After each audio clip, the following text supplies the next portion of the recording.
Well, today we're going to be looking at Psalms 17. And this is a very, very interesting psalm. I'm actually excited about teaching this one because we all have prayer lists. And this is all about David's prayer list. And I'll come back to that in just a minute.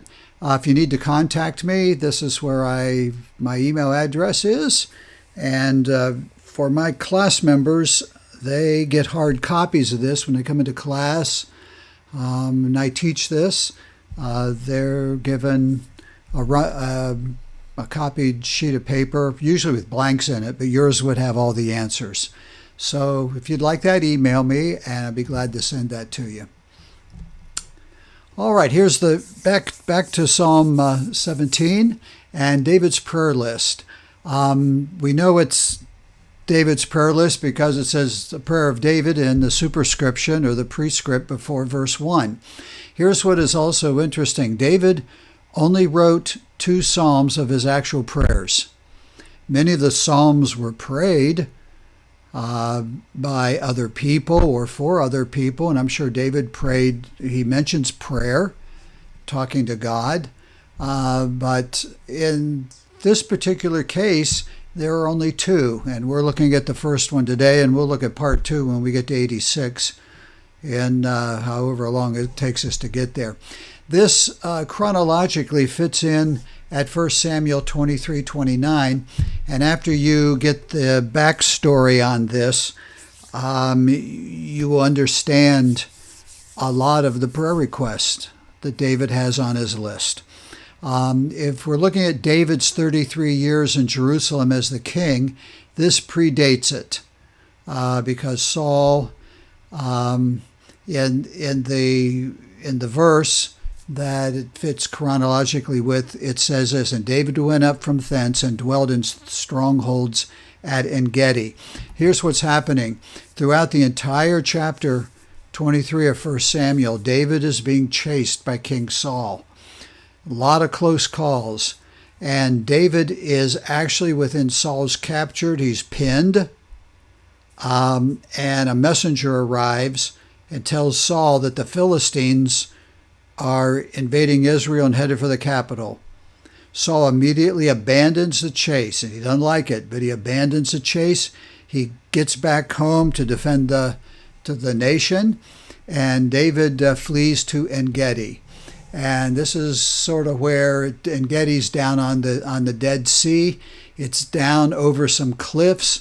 David could go north and south and ride along the sea, and there were very few drop-down areas. So it could be a quick way of escape, but it also could be a major trap if he remained there. But he knew that if Saul had left to go back to Jerusalem or to the front, that it would be a few days before he's back with him. So David gets some breathing space.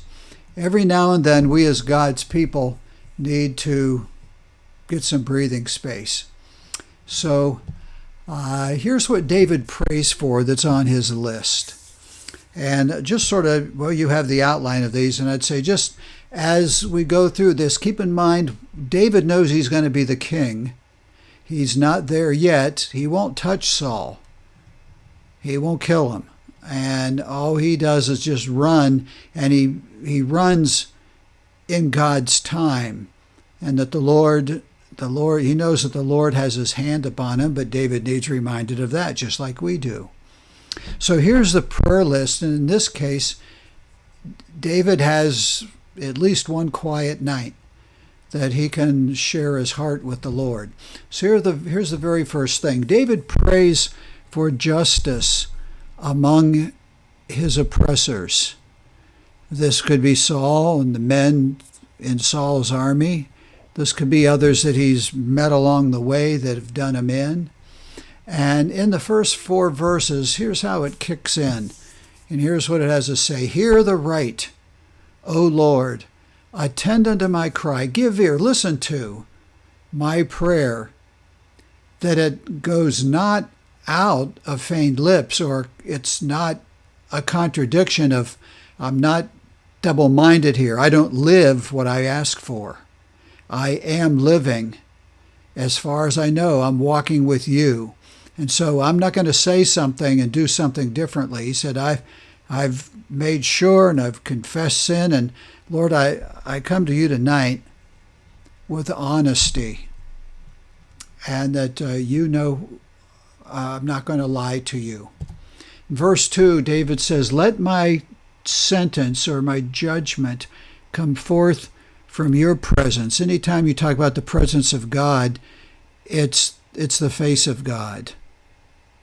It's before the Lord, face to face. And David says, let me come before your face. And would you let your eyes see the things that are evenness or uprightness? Would you look at my heart and see that I balance? That I'm where I need to be with you. And you know, David would have that openness of mind and heart that he would ask, Lord, if I'm not there, tell me. In verse 3, he goes on to say that you have proved or examined the innermost part of me, my heart. You have visited me in the night. You have tried, refined, you've smelted me. And you haven't found anything. I am purposed that my mouth shall not transgress or alienate. And I'm not going to say something that's not good. You know, I think David in some ways was guarding his mind and his heart that he wouldn't just start bad-mouthing Saul. That he wouldn't just spew out things about people that have been chasing him, tried to kill him. People that have been traitors, that have been part of his army and betrayed him and were actually spies. And all of that was going on. And I'll tell you what, this is a hard position to get to. If you got that much ungodliness around you, it's real easy to be ungodly back, to be the oppressor back. So he said, Lord, I don't want anything to alienate me with you. Concerning the works of men. Okay, here we're getting into what he's talking about, the oppressors.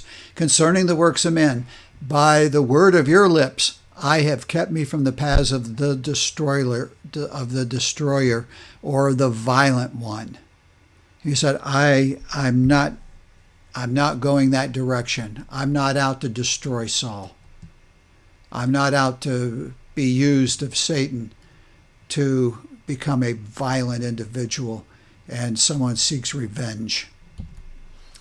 The next thing David asked for, now isn't it interesting that first of all he talks about his oppressors, that he'd have the right kind of heart. Then David knows that if God allows more trials and troubles to come his way, David prays for grace. David says, Lord, as your grace has been bestowed upon me, would you give me the grace to face them? Hold up my goings. Actually, the word hold up means to prop them or grasp hold. Lord, grab me with your hands. And as my goings in your ways, in your paths, that my footsteps slip, and in the Hebrew it is slip is a good word, or shake. That my footsteps don't tremble, they won't wobble, that they're honorable in my walk. I have called upon you, for you will hear me, O God. Bend your ear to me and hear my speech. Actually, the word speech in the Hebrew is commandment. Hear my commandment. Now you say, whoa, wait, hang on a second. Actually, David here, the reading of this is that David is going to ask of the Lord some things, in this case, grace, and some things coming up. So he's saying, Lord, would you bend your ear, and in your grace, would I have grace for others as I ask things of you? Then, not only does he ask grace from the Lord, but for his life and how he deals with people, he does ask for protection from his foes. And you know, if you have people that are hurtful to you, people disrespectful, people that badmouth you, people that have done you in, people who have done nasty things. You don't have to be like them, but you can ask God's protection from them. And you'll see sort of how David prays in this prayer. And you might want to pray like this.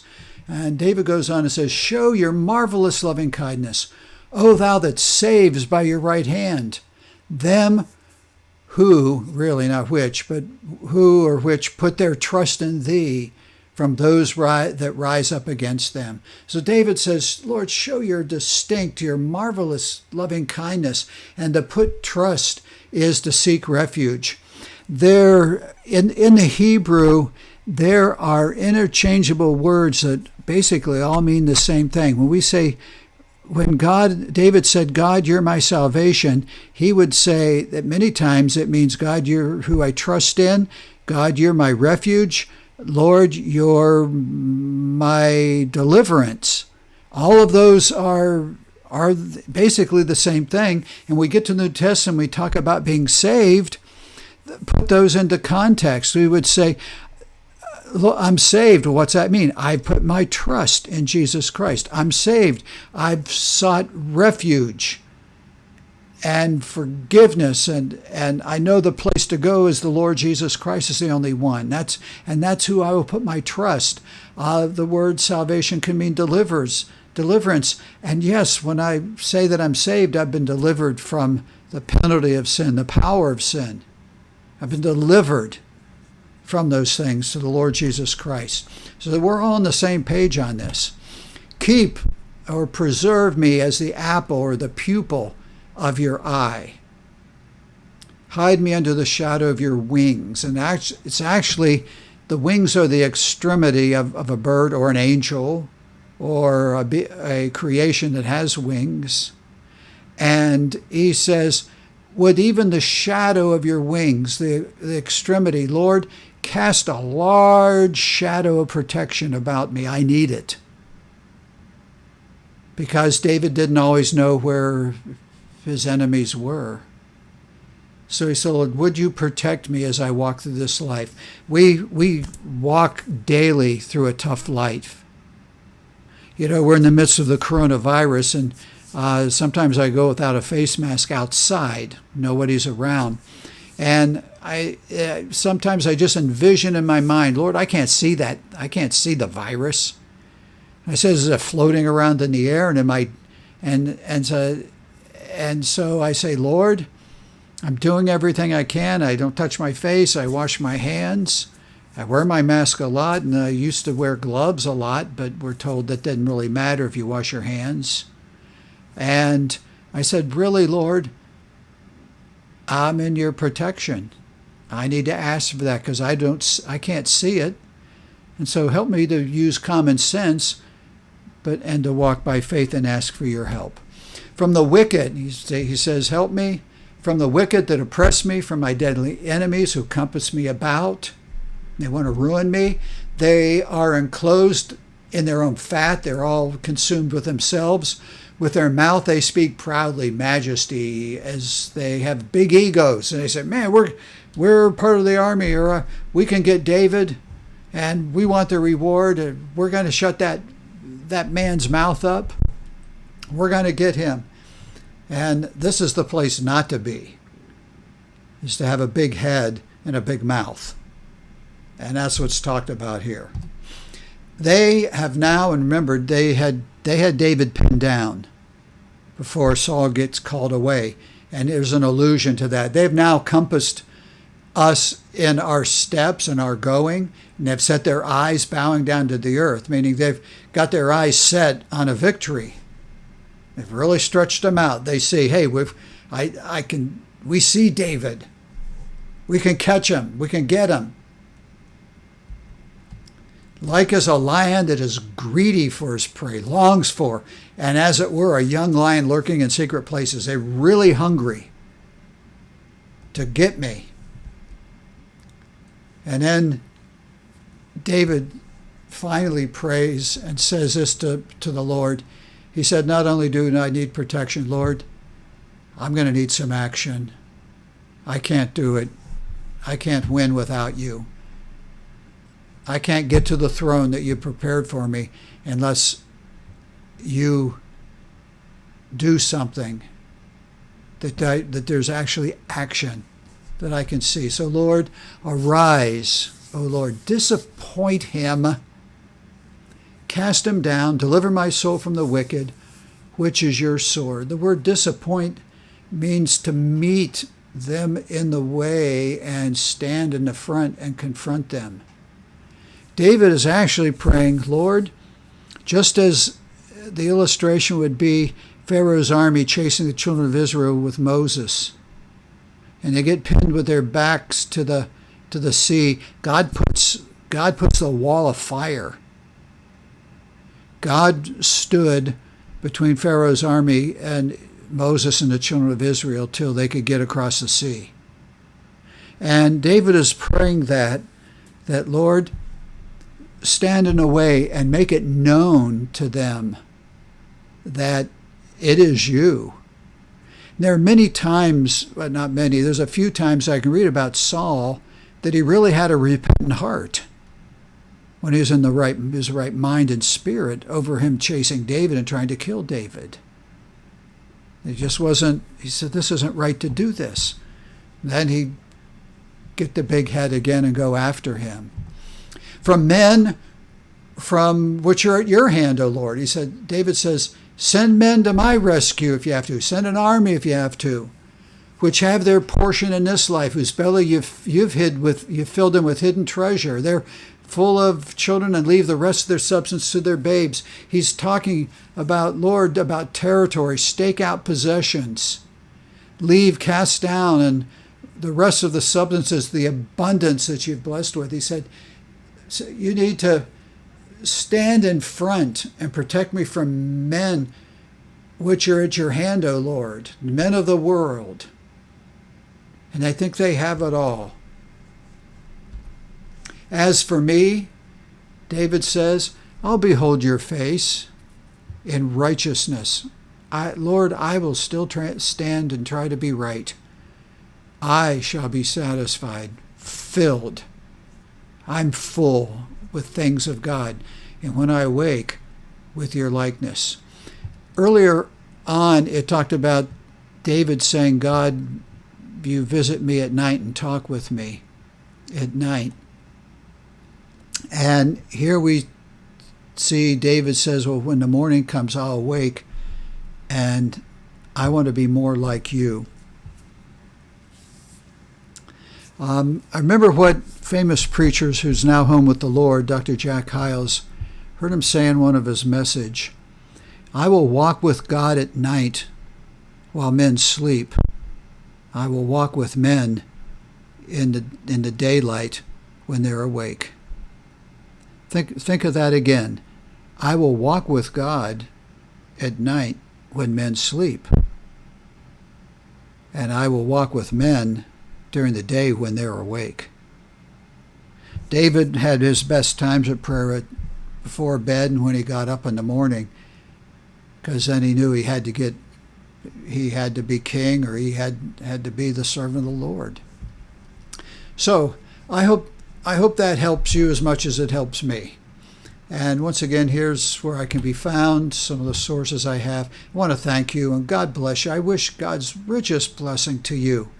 And if you're following me each week or at whatever pace you're at, read Psalm 18 and be ready for the next chapter as I try to do these one at a time. God bless you, and have a great day in the name of the Lord.